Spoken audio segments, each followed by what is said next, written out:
आज की वीडियो हमारी भगवान श्री कृष्ण ने हनुमान जी के द्वारा गरुड़ का घमंड कैसे तोड़ा। एक बार की बात है, भगवान श्री कृष्ण द्वारका में रानी सत्यभामा के पास बैठे हुए थे। उनके पास ही निकट ही गरुड़ और सुदर्शन चक्र भी विराजमान थे। तभी कोई बात ऐसी छिड़ गई कि रानी सत्यभामा ने श्री कृष्ण से पूछ प्रश्न किया कि हे प्रभु, त्रेता युग में आपने राम के रूप में अवतार लिया था। सीता आपकी पत्नी थी, लेकिन क्या वे मुझसे भी अधिक रूपवान थी? भगवान कृष्ण समझ गए कि रानी सत्यभामा को अपनी सुंदरता पर अभिमान हो गया। रानी सत्यभामा की बात समाप्त होते ही गरुड़ बोल पड़े कि भगवान, क्या दुनिया में मुझसे भी ज़्यादा तेज गति से कोई उड़ सकता है क्या? इसके बाद सुदर्शन चक्र का भी अहंकार जाग गया और वे भी बोल पड़े कि प्रभु, क्या संसार में मुझसे भी शक्तिशाली कोई है क्या?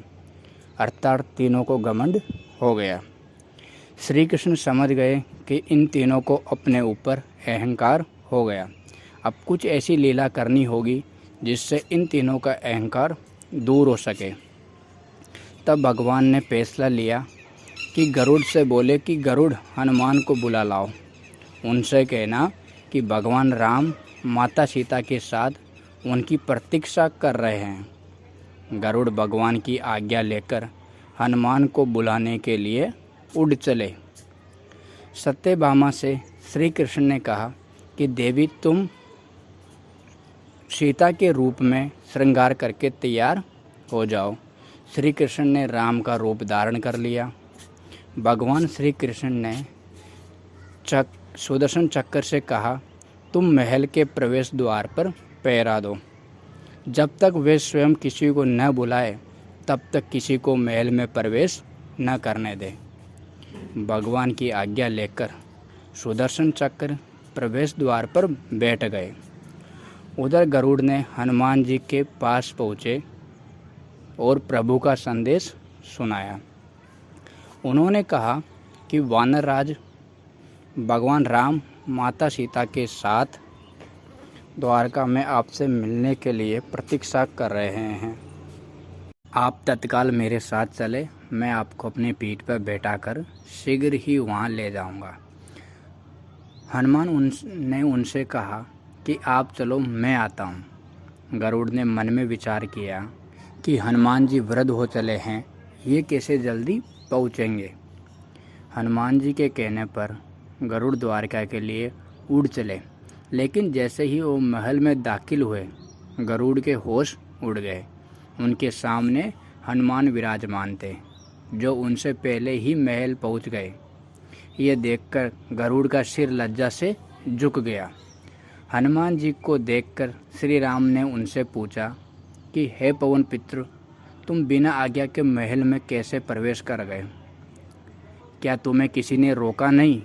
तो हनुमान जी ने विनम्रता के साथ सिर झुकाकर अपने मुंह से सुदर्शन चक्र को बाहर निकाला और उनके सामने प्रस्तुत कर दिया। सुदर्शन चक्र को सौंपने के बाद हनुमान जी बोले, प्रभु, इस चक्र ने रोका था, लेकिन मैंने इसे मुंह में रख लिया और आपसे मिलने आ गया। इस बात पर भगवान मन ही मन मुस्कुराने लगे। हनुमान जी की यहीं पर नहीं रुके। उन्होंने प्रभु से कहा कि आज आपने माता सीता के स्थान पर किसी दासी को इतना सम्मान दे दिया कि वो आपके साथ सिंहासन पर विराजमान है। इतना सुनकर रानी सत्यभामा का अहंकार दूर हो गया। दोस्तों, इतनी सुंदर थी हमारी माता सीता रानी। इस प्रकार भगवान श्री कृष्ण ने एक बार में ही तीनों के अहंकार को समाप्त कर दिया। तीनों भगवान के सामने लज्जित अवस्था में थे। सभी ने प्रभु से माफ़ी मांगी और उन्हें बात समझ में आ गई। तो दोस्तों, ये है हमारे भगवान श्री कृष्ण की लीला और ये है हनुमान जी का बल। तो दोस्तों, वीडियो कैसी लगी? अगर वीडियो अच्छी लगी तो चैनल को सब्सक्राइब ज़रूर करना। धन्यवाद।